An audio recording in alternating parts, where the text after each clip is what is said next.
Bring the Storm. February 21, 2020 by Anna von Reitz. Dear Mr. Trump, you have said that you want to know all about any kind of corruption. You have taken a stand against human trafficking. So, we guess it is up to us to fully inform you and your administration that almost everyone in this country has been the victim of trafficking. It happened the moment that the military managers in this country presumed that our babies were lost on a battlefield instead of being Americans safe at home and owed the law of peace. It happened when they registered our babies as presumed British Territorial U.S. citizens without our knowledge and without our consent. They need their presumptions and practices shoved back down their throats on the toe end of a hobnailed boot.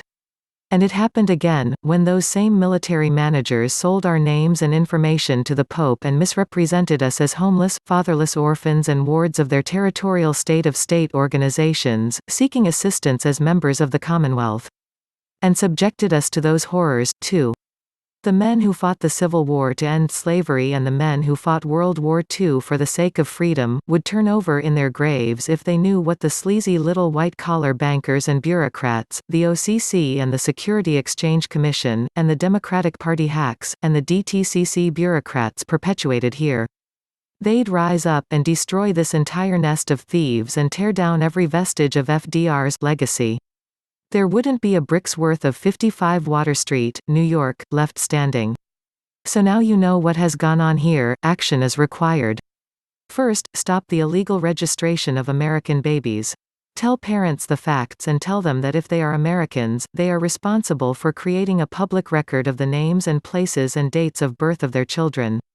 Give them and the various recording offices and county registrars correct information and put the hospital administrators on a fast track to jail and put an end to this travesty where it starts. Second, as you are informed of the facts concerning the millions of individual people who have been mistreated and abused in this way, seize upon the assets of all foreign municipal persons that have been created in the name of Americans and return these assets to the people they belong to. All the records of those thus trafficked and abused are in the possession of Seed & Company, an internal holding company within the DTCC. Shut them down and seize the records, and if they don't like it, tell them that there is an American great-grandma ready to do 10 rounds with their Pope. Provide an easy process by which Americans from our state assemblies can come forward and claim their purloined property without any undue paperwork, any arguments, or any further delays, and claim their exemptions and their mutual offset credit exchanges, too. The responsibility for providing full remedy, including the cost of the correction program, lies upon the banks and the Pope. Make sure they pay for it all. And if they try to pull any more funny business, it's the job of the United States military to stomp them into the dirt. That's what we pay them for. To protect our persons. Make all military personnel read Article 4 of any constitution they can find. Right there in black and white, their neglected duty to protect our persons is plainly and explicitly stated, and it is clear also that to date, they have been grossly derelict. Third, make everyone who actually is a federal employee or dependent aware of the facts and of the obligations that are conditions of their employment, so that nobody is entrapped, and so that all such persons are clearly identified and set apart from the civilian population of this country. This little excerpt very clearly demonstrates the corruption that has been going on the last 100 years. The banks have been bootstrapping on our credit and using what is owed to us to back their banks, and then investing our asset ledger and keeping it all sequestered so that we couldn't access it via mutual offset credit exemption exchange to discharge any of our own debts, which is what they promised as payment for their use of our credit in the first place. The rule and the law is and always was that because they were using credit owed to us, we would be able to offset any debts accrued against our name by claiming our exemption. And then, they just conveniently neglected to tell us that we had an exemption, and also neglected to tell us how to access and use it. And that lapse, among other things, is what we are taking them and the Queen and the Pope and all their corporations to task for. Mr. President, it's clear that the American people have been grossly misused and defrauded by their own employees, that we have been unconscionably trafficked into foreign jurisdictions, had our assets and credit traded upon based on self-interested deceit and non-disclosure, that we have been denied practical and timely access to remedies we have been owed since 1934, and that the banks and courts and prior generations of politicians and even members of the military have colluded to create and enforce this gigantic criminal enterprise against the American states and people. It is now more than past time to rebuke all this corruption and dismantle it. Any effort to make America great again must be predicated on the need to make America America again.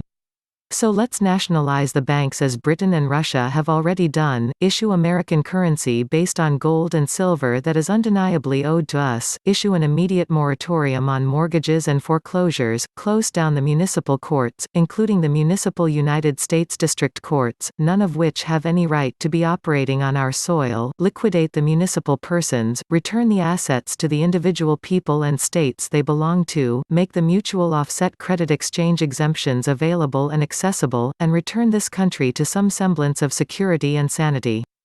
And as for funding the government, all functions can be supported using the earnings from the gigantic pension and Kaffir slush funds already established without the need to collect, argue about, or administer any system of individual taxation at all. We are doing our part to end and oppose this criminality. We have declared our birthright political status by all public and private means available. We have summoned and called the people of each state to assemble, and they have done so in ever-increasing numbers.